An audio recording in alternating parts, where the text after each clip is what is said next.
buenas tardes con todos. Siendo las 2:35 en punto, vamos a dar inicio a nuestro ciclo acercándonos a la publicación. El día de hoy, con el tema COVID-19 y vulnerabilidades heterogéneas en el mercado laboral peruano, implicancias para las desigualdades sociales y para las brechas de género. Este ciclo busca propiciar un espacio de encuentro y divulgación de las investigaciones de docentes de la carrera de Economía de la Universidad de Lima, que fueron publicadas en revistas indexadas o presentadas en congresos. El propósito es generar sinergias entre docentes y alumnos que compartan interés en determinados campos del conocimiento y que puedan formar equipos de investigación multidisciplinarios.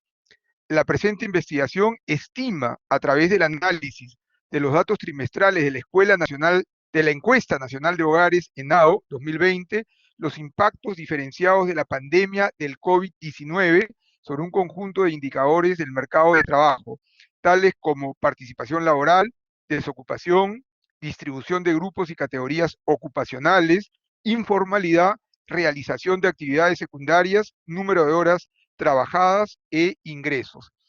Nuestra, nuestra expositora es la profesora Rosaluz Durán, doctora en Economía por la Universidad de Massachusetts Amherst, es profesora asociada de la carrera de Economía en la Universidad de Lima, ha realizado investigaciones en el Instituto de Investigación Científica de nuestra universidad desde el 2012 y ha sido investigadora visitante en la Universidad de Connecticut, Estados Unidos, y en la Universidad de Nagoya, Japón. Sus intereses de investigación incluyen violencia doméstica, toma de decisiones al interior del hogar, empoderamiento de las mujeres y equidad de género. Con esto pretendemos seguir profundizando y creciendo en la generación de conocimiento.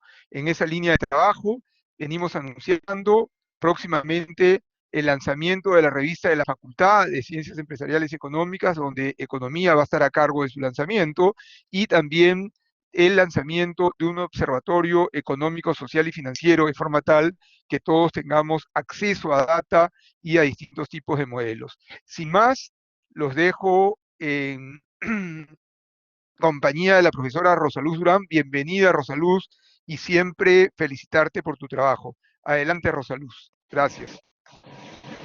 Muchas gracias, Pedro. Gracias a todos por acompañarme en esta presentación hoy. Este trabajo se realizó el año pasado, en octubre, noviembre. Entonces, como voy a explicar un poco más adelante, la información también corresponde a lo que estaba disponible en ese momento. Y bueno, fue un proyecto de investigación ganador del concurso anual de INEI. Entonces, ha habido acceso a la información de esa institución. Antes de presentar el trabajo propiamente dicho, quiero presentar alguna información que INEI recién ha hecho disponible para todos hace un par de semanas, al poner a disposición la versión anual de la Encuesta Nacional de Hogares del año pasado. Para el tiempo en el que yo hice esta investigación, la única información disponible era la trimestral, y en realidad solamente los 3 primeros trimestres. Ahora ya está el cuarto también, y además la información anual. Entonces, un poco para presentar un telón de fondo de impactos nacionales, digamos, que el COVID ha generado pobreza en algunos indicadores de empleo y también en algunos indicadores demográficos. Ese puede ser un punto de partida para luego ver cómo estos impactos.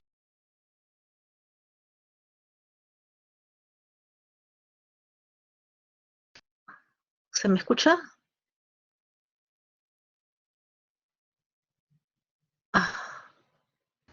Rosaluz, un favor, se está cortando un poquitito, apaga tu cámara mejor.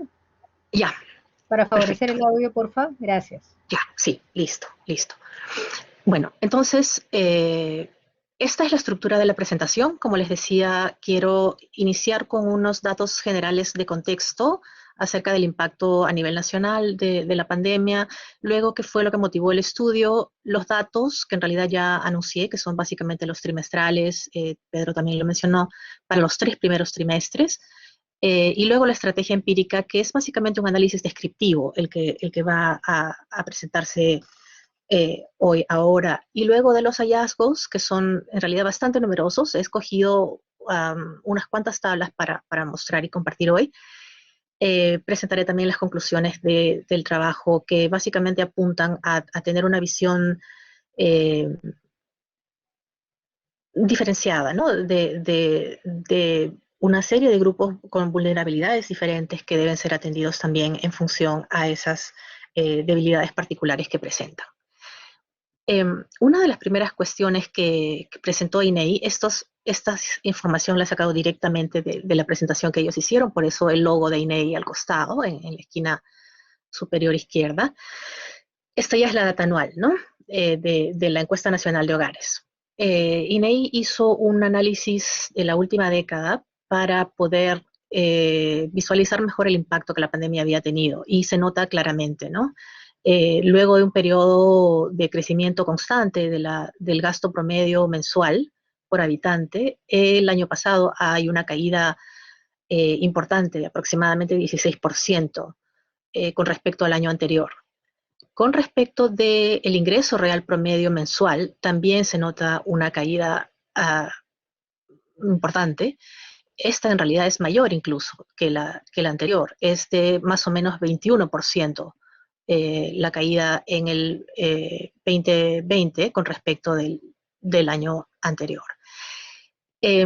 Si vemos los indicadores de pobreza, hay un incremento notable, ¿no? De pobreza también el año pasado, y se ha hablado mucho del retroceso, digamos, de casi una década en la pobreza con respecto de los niveles que estamos experimentando ahora.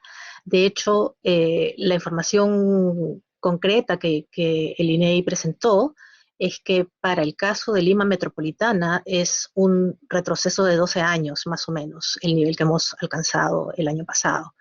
En el área urbana, el retroceso ha sido de aproximadamente 13 años, y en el área rural de 5 años. En el área rural el retroceso en términos de pobreza ha sido menor porque el sector agrícola no dejó de operar durante las restricciones de confinamiento, etcétera. Entonces, las personas que estaban asociadas a ese sector lograron mantener un flujo de ingreso, lo que no fue el caso en zonas urbanas, donde sí un mayor número de personas perdió empleo y por lo tanto ingresos.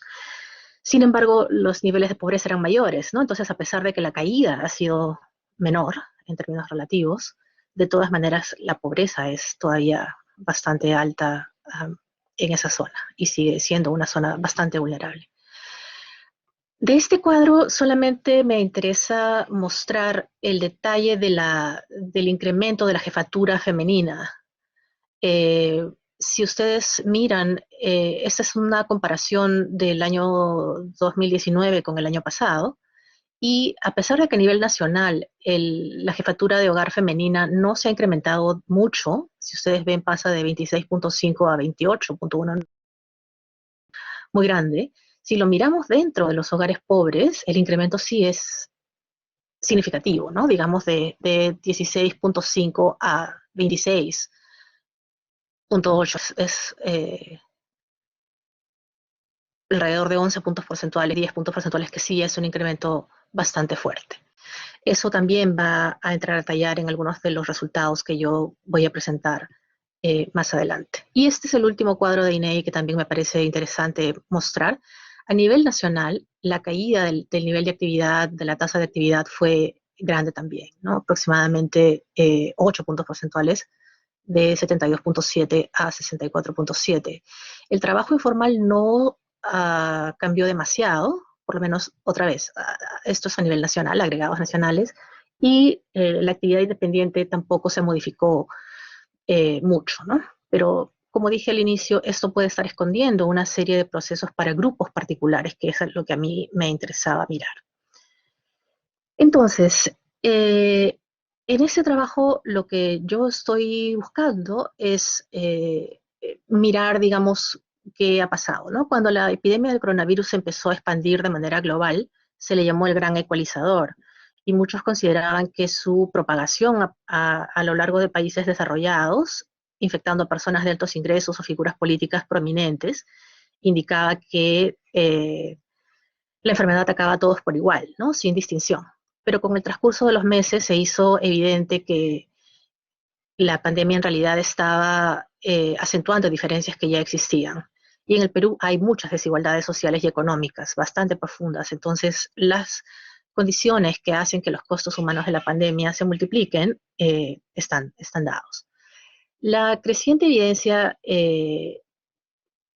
Uy, perdón. Déjame ver si estoy pasando... sí, bueno. La creciente evidencia alrededor del mundo está indicando que las mujeres están sufriendo de manera desproporcionada con respecto de sus pares hombres los efectos de la crisis desencadenada por la expansión del COVID-19. Para empezar, porque están las mujeres sobrerepresentadas en sectores económicos independientes e informales y en actividades de comercios y servicios que hasta ahora han sido los más golpeados por la pandemia. Las menores tasas de ocupación femenina y su predominancia en trabajos a tiempo parcial también las ubica en una situación particularmente frágil en un contexto como el que vivimos. Adicionalmente, hay problemas de sobrecarga de trabajo doméstico, ¿no? Que también se han incrementado por la necesidad de ayudar a hijos menores en sus programas de educación a distancia, etcétera. Entonces, hay eh, creciente evidencia, como dije, y indicios bastante razonables de que el efecto eh, que también tiene consecuencias para el mercado de trabajo han sido distintos y eh, mayores para mujeres que para hombres, sin hablar de cuestiones de violencia doméstica que también han mostrado incremento durante este periodo. Entonces, la investigación que presento estudia cómo la crisis del COVID-19 está afectando de manera diferenciada a trabajadores de diversas industrias, ocupaciones y tipos de empleo, y cuáles son los impactos de esto en las desigualdades y en las brechas de género entre individuos y también dentro del mercado laboral peruano. La propuesta entonces es cuantificar impactos en participación laboral, categoría ocupacional, informalidad y horas de trabajo de jefes de hogar y cónyuges. Como dije, tanto de manera individual como en configuraciones conjuntas de las actividades laborales de una pareja. Un elemento importante y distintivo de este trabajo es la incorporación de una perspectiva intrahogar. Eso significa que estoy tomando en consideración que los trabajadores no viven aislados, sino que interactúan con otros trabajadores dentro de la misma familia, ¿no? Y que las interacciones de trabajadores al interior del hogar, puede alterar las vulnerabilidades a shocks, al hacer posibles estrategias de diversificación de actividades entre los miembros de una pareja que a lo mejor pueden ayudar a sobrellevar mejor la crisis. La mayoría de los estudios disponibles han mirado hombres y mujeres por separado, ¿no? Lo cual es un punto de partida, pero ¿cómo o qué pasa con hombres y mujeres dentro del mismo hogar? ¿Qué configuraciones de empleo entre una pareja, por ejemplo, a partir de sus especializaciones, de sus dedicaciones, etcétera, genera situaciones o produce situaciones en las que esa pareja va a estar mejor o peor que otras? Esa es la intención del trabajo, además de la mirada individual habitual también. Entonces, en términos de la data, nuevamente, los datos provienen de la encuesta nacional de hogares del año pasado para los 3 trimestres. Una cuestión también a mencionar aquí es el término de adultos principales. El término de adultos principales se refiere a los jefes de hogar y también a los cónyuges. No he utilizado el término jefe de hogar porque es un término muy limitante. Jefe de hogar, para su definición convencional, aceptada, etcétera, es una sola persona por hogar. Y es la persona que genera más ingresos y principalmente la persona reconocida como jefe por los otros miembros también. Yo estoy usando el término adulto principal para referirme a la pareja, eh, cuando esta pareja esté, ¿no? Porque hay también personas que son jefes sin pareja, ¿no? O mujeres solas o hombres solos que tienen hijos o no, y también conforman hogares. Entonces, en la intención de capturar tanto al jefe como al cónyuge, es que estoy usando este término. Y se le llama principal para distinguirlos a esta pareja de otros adultos que estén presentes en el hogar también, que puedan ser hijos u otros parientes que no están en la misma posición de jefatura o de toma de decisiones que la pareja principal sí. Esa es la idea. Algunos datos importantes para, nuevamente, esto ya con respecto a la muestra propiamente dicha del estudio, puede ser útil para tener un marco de referencia con respecto de los resultados que vienen a continuación. Algunas informaciones, algunas características básicas de los hogares peruanos y sus miembros, por ejemplo, es que a nivel nacional alrededor del 70% de los hogares declara tener una jefatura masculina. En las áreas rurales la cifra bordea el 80%. Aproximadamente 60% de los hogares son nucleares, es decir, conformados por padres e hijos nada más, mientras que 28% son extendidos, es decir, incluyen otros familiares, además de padres e hijos, nietos, por ejemplo, u otros parientes, ¿no? Y 12% de los hogares son unipersonales. Esta cifra, a pesar de que no la vamos a comentar más allá, del 12% es interesante porque es un cambio bien grande con respecto de apenas unos años atrás. El número de personas que vive sola está creciendo, ¿no? Y eso también es una tendencia interesante que a lo mejor vale la pena explorar en alguna otra investigación entre los que estamos aquí presentes en algún otro proyecto. En áreas rurales, la proporción de hogares nucleares es ligeramente mayor, aunque apenas por unos cuantos puntos porcentuales. Con respecto a parentalidad, es decir, a si hay dos padres, uno solo, o no hay hijos en el hogar, también es una característica importante que tiene consecuencias para indicadores de mercado de trabajo. Tenemos que 20% de los hogares son biparentales, la mitad, 50% son biparentales, 20% es monoparental, o sea, 70%, ¿no? En 70% de los hogares del país hay niños, hay hijos, y 30% son hogares sin hijos. Un antecedente más para cerrar esta parte. Una de las brechas de género más evidentes en el Perú es la referida a educación. A nivel nacional, un tercio de los adultos principales ha completado educación secundaria o ha iniciado estudios superiores, pero esta cifra esconde una distancia de alrededor de 9 puntos porcentuales entre hombres y mujeres.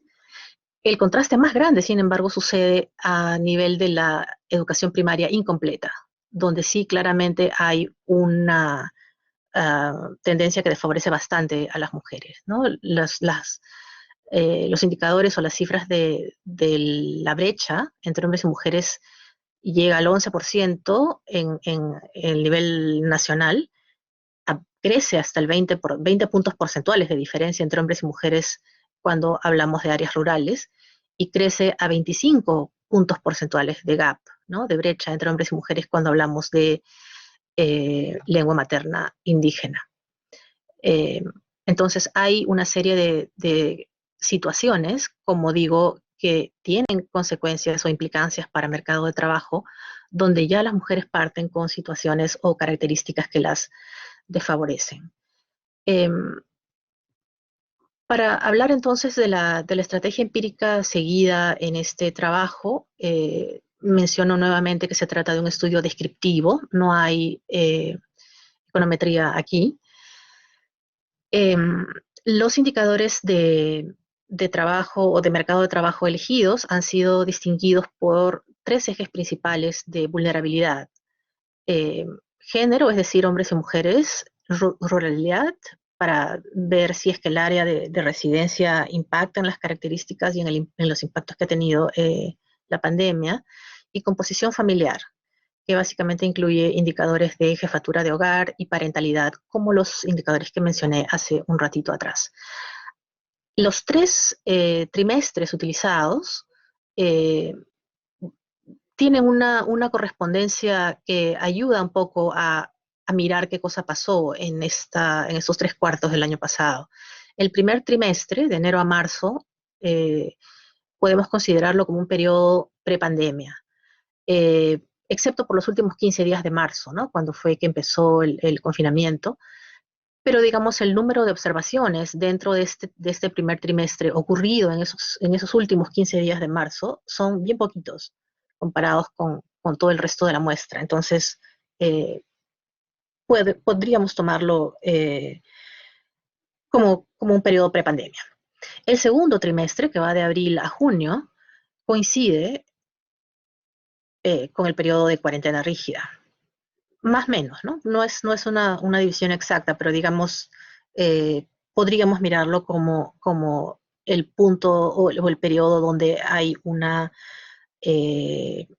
impacto mayor o una situación crítica con respecto a la pandemia golpeando indicadores.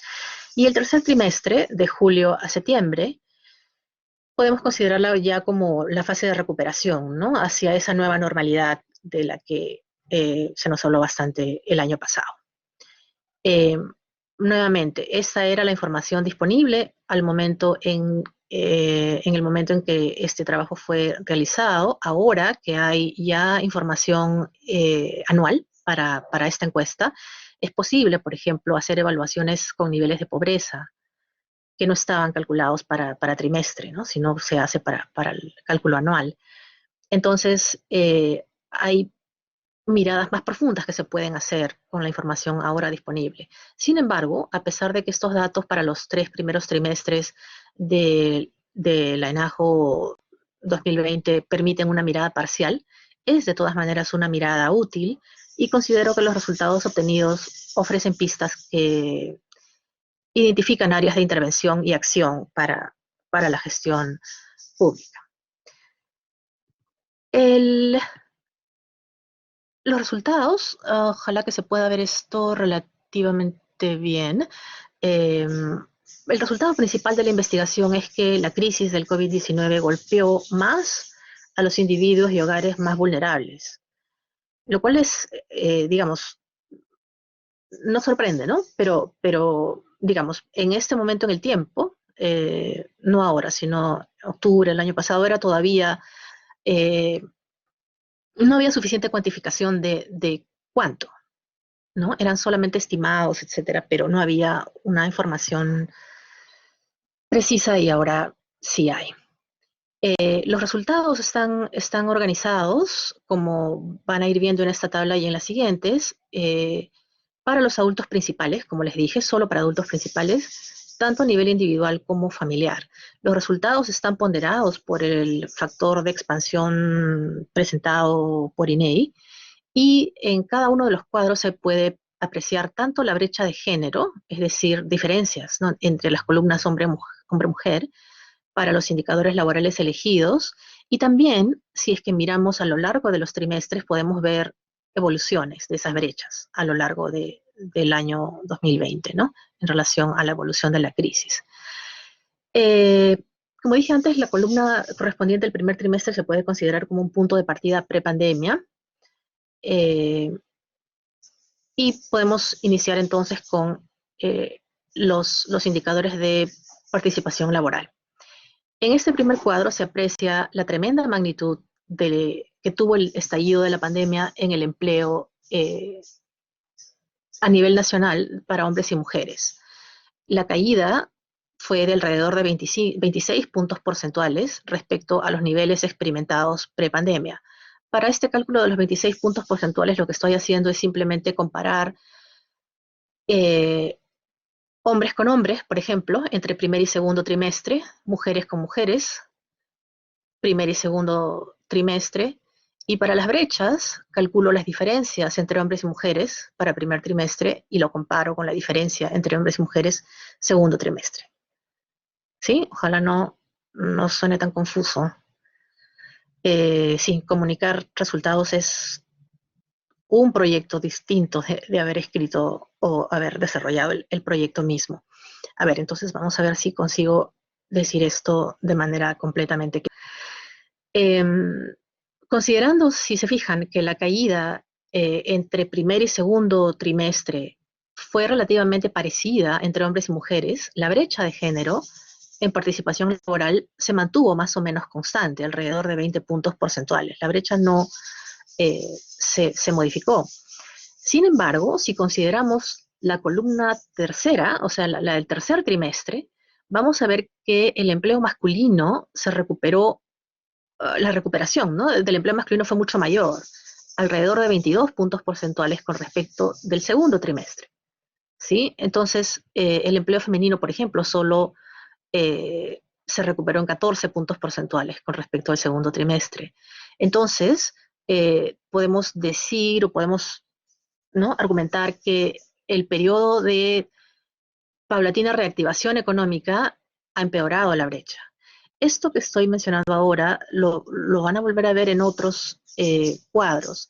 Es decir, el impacto de la crisis no siempre se va a notar entre el primero y el segundo trimestre. O sea, no siempre el periodo de golpe mayor es donde vamos a ver la mayor desventaja o problemas o vulnerabilidades de hogares jefaturados por mujeres o de mujeres, sino en el periodo de reactivación. Es decir, recuperarse parece ser más problemático, más complicado para las mujeres, particularmente como vamos a ver más adelante en casos de participación laboral, pero también en el número de horas dedicadas.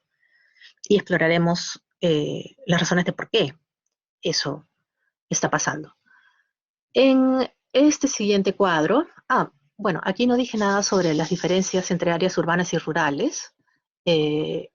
Tenemos la situación mayor, digamos, en la zona urbana, ¿no? Hay una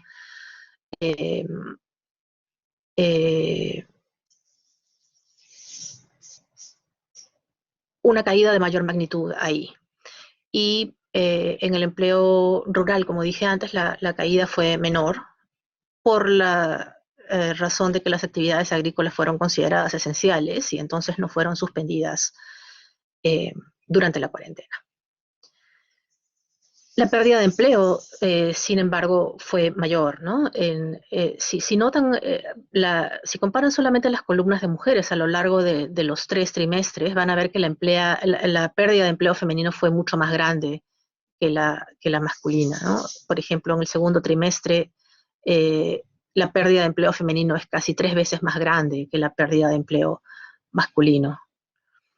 En el siguiente cuadro, vemos también datos sobre participación laboral, pero ahora distinguidas por lengua materna. Aquí la diferencia es entre quienes declararon tener una lengua materna indígena y entre quienes no. Y lo que van a observar es que le va peor o le fue peor a aquellos que declararon tener una lengua materna indígena. Las brechas de género en participación laboral son menores, sin embargo, para hogares jefaturados por mujeres. Conviene tener presente que aunque la mayoría, alrededor, a ver, déjenme un momento ver si es que esto, sí, aquí, eso es lo que estoy discutiendo. Las distinciones en participación laboral según jefatura de hogar, masculina o femenina, muestran que las caídas de empleo fueron más grandes para hogares jefaturados por mujeres. Las brechas de género en participación laboral son menores, sin embargo, en estos hogares, en hogares jefaturados por mujeres. Una cuestión que es conveniente recordar es que en los hogares jefaturados por hombres, en la mayoría de los casos, el hombre está acompañado, ¿no es cierto? O sea, tiene una pareja. Hay muy pocos casos en los que el hombre está solo. Para el caso de hogares jefaturados por mujeres es al revés. La mayoría de esos hogares son hogares donde las mujeres están sin pareja, ¿no? Son hogares donde ellas son jefas solas, pero hay un número también de hogares jefaturados por mujeres que sí tienen pareja. Ese número está creciendo, sobre todo en áreas urbanas, donde la pareja declara que el jefe es ella, ¿no? Es también otra tendencia interesante a mirar, pero todavía es un porcentaje muy, muy chiquito con respecto del total. Con respecto de parentalidad, es decir, hogares sin hijos, hogares con un padre y hogares con dos padres, eh, tenemos que las caídas más grandes, tanto para hombres como para mujeres, se dan en los casos en los que los hogares son biparentales. Esto en realidad no es sorprendente, porque es justamente en esos hogares donde las diferencias entre hombres y mujeres son mayores. ¿Sí? Lo explicaremos más adelante o durante la discusión podemos profundizar un poquito sobre eso. Estoy un poco preocupada por el tiempo porque la información es abundante aquí. Este cuadro presenta, este y el siguiente, que es este, presentan distinciones sobre categorías ocupacionales, también para los 3 trimestres. Eh, entonces, el mensaje principal o la observación principal en este cuadro es la marcada diferencia en los patrones de recomposición en las categorías ocupacionales entre hombres y mujeres como resultado de la pandemia. Si observan en este cuadro, lo que van a notar es que mientras entre las mujeres hubo una reducción de la presencia de trabajadoras independientes en favor de trabajadoras no remuneradas, trabajadoras familiares no remuneradas, entre los hombres sucedió al contrario. Se registró un incremento de la predominancia de trabajadores independientes, pero aquí a costa de una reducción de los empleadores, de aquellos que eran empleadores o trabajadores asalariados. Se nota la diferencia, el patrón es bien distinto y tiene bastante sentido, ¿no? Las mujeres dejaron de ser trabajadoras independientes, es decir, de ser comerciantes o, qué sé yo, actividades informales o las que fueran en las que estuvieran involucradas, a pasar a ayudar a lo que fuera que el esposo estuviera haciendo, ¿no? A trabajadoras familiares no remuneradas. Y en el caso de los hombres, aquellos que perdieron trabajo asalariado o que estaban funcionando como empleadores pasaron a buscar y entrar a el ramo de trabajadores independientes. Es interesante que con respecto de los niveles prepandemia, tanto hombres como mujeres, si es que miran el tercer trimestre, han logrado regresar casi a su distribución original. Si ustedes comparan los porcentajes y las distribuciones originales entre primer y tercer trimestre, eh, van a notar eso, aunque claramente en el tercer trimestre la proporción femenina de trabajador familiar no remunerado es mayor de lo que era a inicios del año, mientras que para los varones la categoría que no se ha recuperado del todo es la de empleadores, ¿no? Que también tiene bastante sentido. Sería interesante de ver cómo esto ha evolucionado en el cuarto trimestre, ¿no? Bueno, no fue parte de esta investigación. En el siguiente cuadro hay la información desagregada por área urbana y rural, y creo que el mensaje central, para no demorar mucho aquí, es que en el área urbana se nota una mayor recomposición por la reducción de la brecha en trabajadores familiares no remunerados hacia un aumento de la categoría de asalariados, mientras que en las áreas urbanas, perdón, en las áreas rurales, también se redujo la brecha de género en trabajadores familiares no remunerados, pero aquí en favor de trabajadores independientes. ¿Sí? Entonces, en áreas urbanas, la brecha giró hacia trabajadores asalariados y en el área rural, la brecha se produjo por una recomposición desde trabajadores familiares no remunerados hacia independientes, no hacia asalariados como en el caso urbano. Creo que, ¿cómo estamos con el tiempo? Hay aquí varias tablas con respecto de la informalidad, también divididas, son 4 tablas aquí. Esta está dividida por área urbana y rural, esta por lengua materna indígena y y no lengua materna indígena, jefatura masculina y femenina, y parentalidad, que es la misma estructura de cuadros que presenté para la participación. Y aquí el mensaje principal, para pasar, creo yo, a lo más interesante, que son las horas trabajadas, el mensaje principal y conjunto de estos 4 cuadros que acabo de mencionar es que al margen del criterio de distinción, o sea, al margen de urbano-rural, de lengua materna, jefatura de hogar, etcétera, la informalidad creció entre trabajadores hombres, pero disminuyó entre trabajadoras mujeres. Por eso es que en el agregado que vimos al inicio, con los datos del INEI, casi no se nota variación en la informalidad. Y tiene que ver con esto, ¿no? Con que ha sucedido un movimiento que se contrarresta de aumento entre hombres, trabajadores hombres, y disminución entre trabajadoras mujeres. Podemos luego conversar acerca de qué cosa está detrás de esta evolución. Esto ya presenta la distinción por número de horas trabajadas, esto a nivel nacional y distinguiendo por trimestre, y el siguiente cuadro haciendo las distinciones entre área rural y urbana.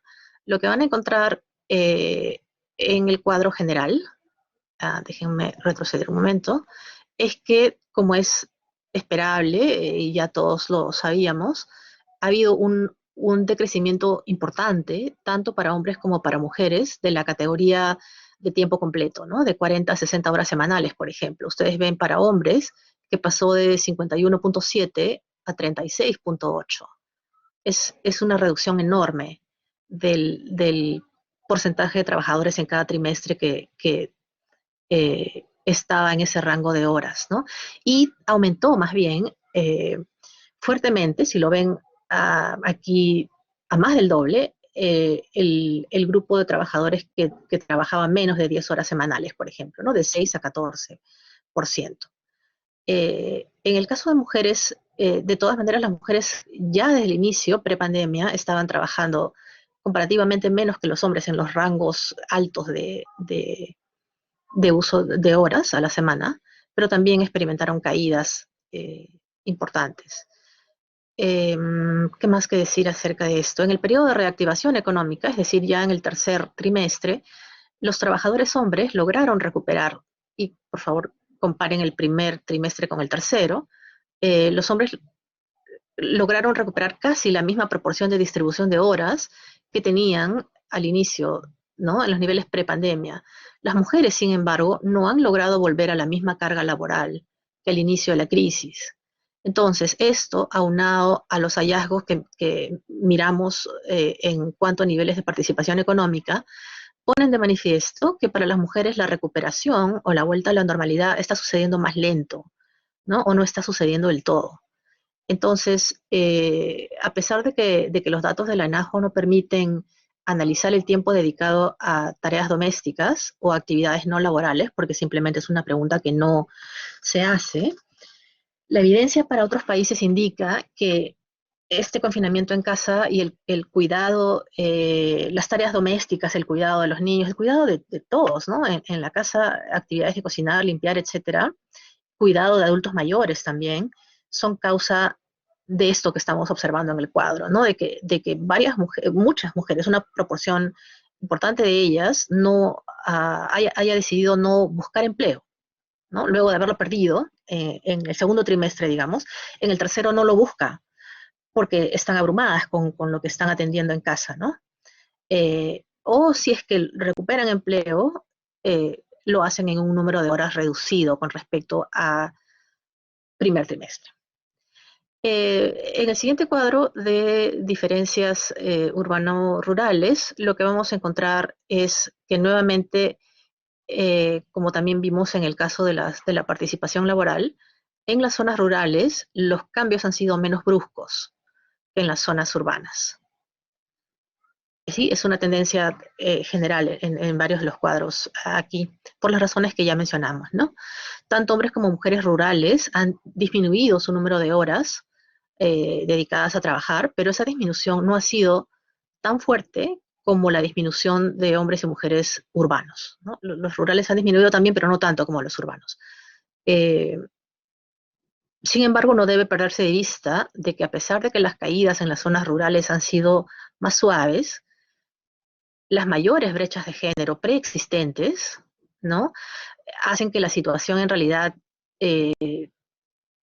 continúe siendo desfavorable para las mujeres como resultado de la pandemia. Si ustedes miran, por ejemplo, aquí en el rango de 40 a 60 horas trabajadas por semana, la brecha de género en el área rural en el tercer trimestre es más grande que en el primer trimestre, ¿no? La diferencia entre hombres y mujeres, de 22 puntos porcentuales versus 29 puntos porcentuales.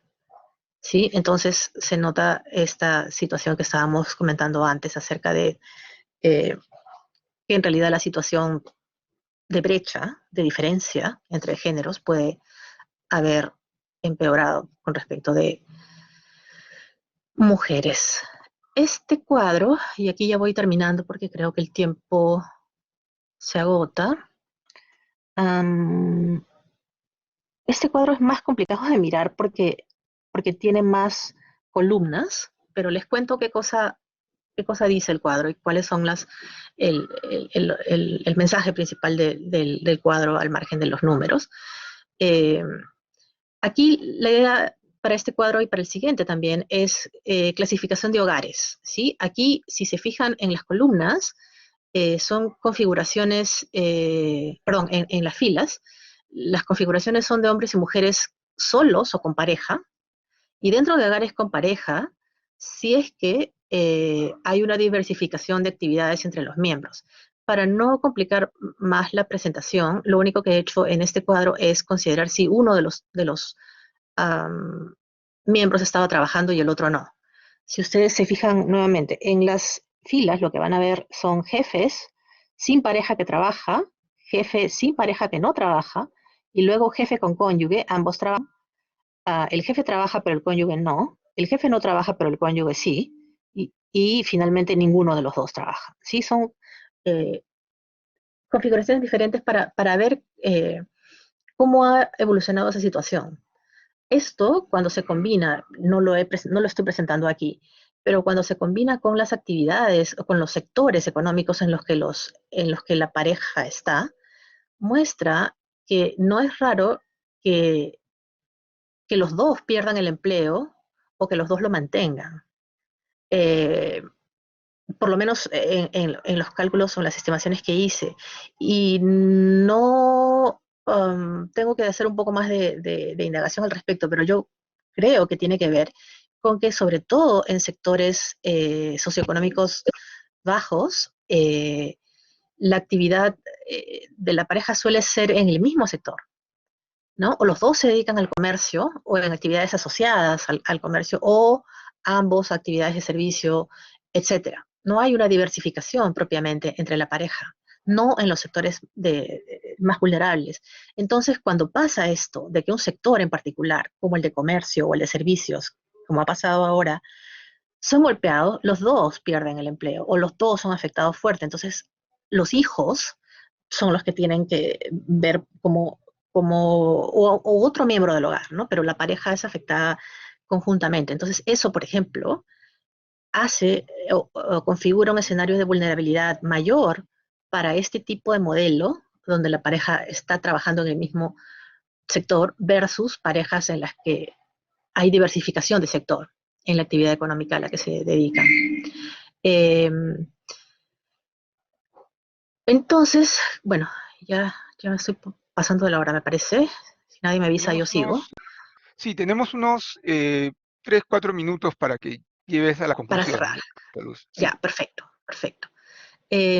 Listo, entonces, nuevamente, aquí lo que hay que mirar es, bueno, me tienen que creer si es que no puedes ver los numeritos, es que en aquellos hogares con jefes que tienen pareja, aquellos jefaturados por mujeres muestran impactos más desfavorables en términos de participación laboral, que es lo que este cuadro está mostrando. Si es que vemos aquí en las distinciones urbano-rural, van a notar que para el caso rural la situación es todavía más acentuada en desfavor de mujeres. en el cuadro siguiente, y aquí ya termino, es la situación por parentalidad. Y como dije antes, también van a notar la situación esta de que hay bastante más casos, porcentualmente hablando, de parejas que pierden el empleo ambas, ¿no? Los dos miembros, o sea, la situación de jefe no trabaja, cónyuge no trabaja en el segundo trimestre con respecto del primero. Entonces, llegando a conclusiones, eh, la principal conclusión del trabajo es que las condiciones y las desigualdades preexistentes, expresadas tanto en esta distribución espacial urbano-rural como en la etnicidad, que fue capturada por la variable lengua materna indígena, y en vulnerabilidades socioeconómicas contenidas en las jefaturas de hogar masculina y femenina, y también en la presencia de hijos, y en el tener o no pareja, configuran que aquellos individuos y aquellos hogares más desfavorecidos enfrentaran los impactos mayores en estos indicadores elegidos de mercado laboral.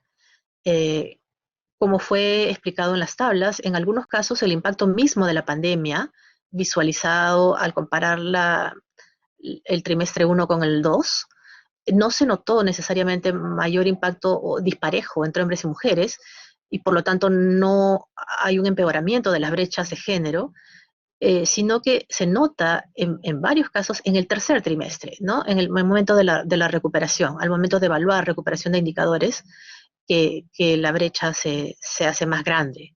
En hogares rurales, jefaturados por mujeres, que en su mayoría tienen a la cabeza a una mujer sin pareja, aquellos jefes de hogar que declaran tener una lengua materna indígena y aquellos hogares monoparentales, son aquellos que están teniendo más dificultad en recuperarse, ¿no? Diferencia segundo trimestre, tercer trimestre. Entonces, esto es lo que acabo de decir, ¿no? Son los que están teniendo más dificultad en recuperarse.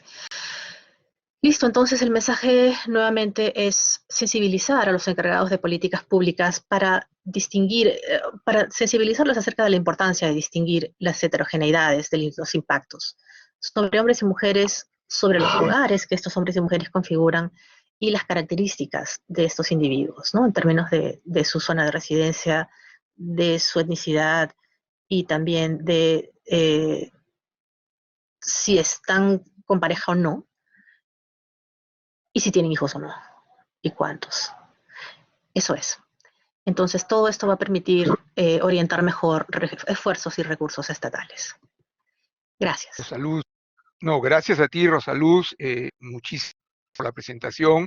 Si estuviéramos presentes habría un aplauso, pero como estamos a lo lejos, creo que lo importante es mostrar realmente el trabajo y como tú bien dices, es un insumo para políticas públicas. Vamos a abrir a una ronda de preguntas. Pueden levantar la mano y en función de, a ver, don Elmer Sánchez, adelante con tu pregunta. Hola, buenas tardes con todos. ¿Cómo estamos, Rosalud? Qué buena presentación. Tengo una preguntita. ¿Has hecho este análisis para quintiles o para deciles de ingresos? Te lo pregunto porque hace un par de días salió la información de Hugo Ñopo diciendo que lo que ha pasado con el COVID es que los millonarios o los multimillonarios en Perú han pasado de 2 a 6, o sea, han ganado con la pandemia, mientras que la pobreza ha crecido en 50%, ¿no? Pasamos de 20 a 30%. Entonces, pareciera que el COVID es como un choque homogéneo, pero con impactos heterogéneos dentro del mercado laboral peruano. ¿Tienes la información acerca de la evolución de los ingresos a través de quintiles o deciles, como más o menos para corroborar la información? Para esta evaluación trimestral, la información de ingresos que estaba disponible era ingresos individuales. Entonces, se podía calcular los ingresos laborales del hogar, pero no otro tipo de ingresos que también cuentan y que están disponibles recién ahora con el cálculo anual. Sí, Entonces, el cálculo de los ingresos que yo hice fue solamente ingresos laborales y individuales, ¿no? Y lo que se nota ahí es una correspondencia efectivamente entre peores indicadores de participación, etcétera, y caídas más grandes entre, entre los quintiles más pobres de ingreso. Aunque ahí lo que hay que hacer, no he visto los resultados de Hugo, pero ahí lo que hay que tener en cuenta es si consideras entre los que se quedaron con empleo, lo que les pasó a los ingresos versus los que perdieron el empleo y tuvieron por lo tanto ingreso cero. ¿Se entiende? O sea, como hubo menor pérdida de empleo entre aquellos que están en empresas grandes, trabajo dependiente, etcétera, entonces hubo menos pérdida de empleo ahí y por lo tanto menos pérdida de ingreso también ahí, en quintiles altos. Y en los sectores más desfavorecidos hubo mayor pérdida de empleo, por lo tanto mayor pérdida de ingreso también.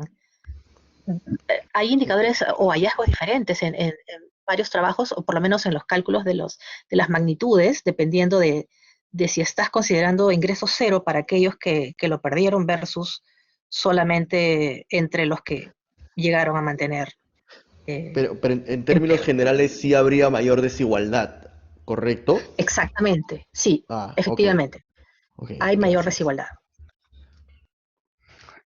Gracias, Elmer. Gracias, Rosaluz. ¿Alguna pregunta adicional? Sí, hola, buenas tardes, profesora Rosa, profesor Pedro. Yo le tenía una pregunta, Ujú. aunque primero que nada muy interesante la presentación.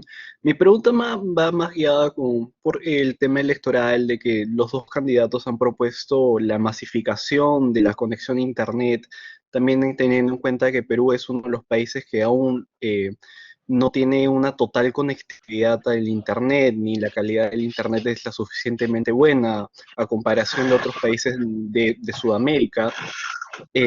Teniendo en cuenta este dato del Internet, mi pregunta va más guiada es cómo la brecha de género se va a ver eh, reducida, homogenizada, debido a que los sectores privados en zonas urbanas siempre son muy recelosos a contratar mujeres por la idea de que una mujer, si es que decide ser madre, el tema de pagarle los meses de maternidad y etcétera, eh, cómo el trabajo remoto puede ser una herramienta indispensable para reducir las brechas de género. Es una pregunta súper interesante y que todavía no ha sido explorada a cabalidad, porque la información tampoco es tan eh, detallada en términos de accesos, ¿no? Le preguntan a la persona si tiene acceso a Internet, pero en muchas zonas el no acceso puede ser en determinadas horas del día, en fin. Lo que dices es cierto, o sea, hay implicancias fuertes con respecto a si la posibilidad de realizar trabajo remoto disminuya este rechazo a contratar mujeres por asuntos de maternidad, ¿no? Es una posibilidad, pero yo creo que depende también del tipo de que el trabajo se preste a ser realizado de manera remota, ¿no? El tipo de actividades en las que las mujeres están en este momento concentradas son actividades que tienen poca capacidad de pasar a ser hechos digitalmente, digamos. Son actividades de contacto con personas, etcétera. Entonces, eh, hay limitaciones a la transición, ¿no? A lo remoto. Si lográramos en realidad eh, mm, cerrar un poco los sesgos en las ocupaciones, en los sectores a los que nos dedicamos, mujeres y hombres, ahí probablemente el efecto de trabajo remoto sería más notable en términos estos de empleabilidad más pareja entre mujeres y hombres. Sin embargo, creo que lo que dices va por la ruta correcta, que puede ayudar a,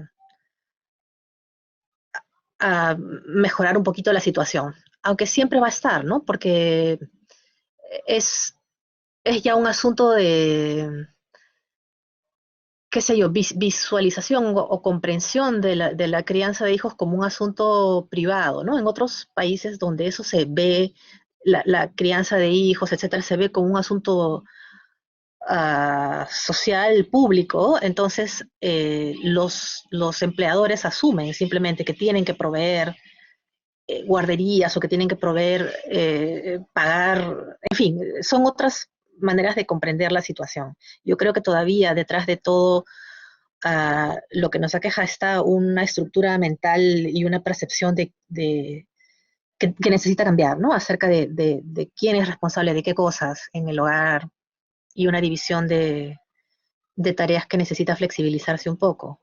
Al parecer, a partir del COVID ha habido un poco más de intervención masculina en tareas domésticas, por ejemplo, que sería interesante mirar, ¿no? Si es que va a ser una cuestión que se va a mantener para adelante a partir de todo este año, o si a lo mejor vamos a alegremente regresar a los patrones de antes, ¿no? Porque puede ser, nos olvidamos de todo y, en fin, lecciones aprendidas pueden revertirse.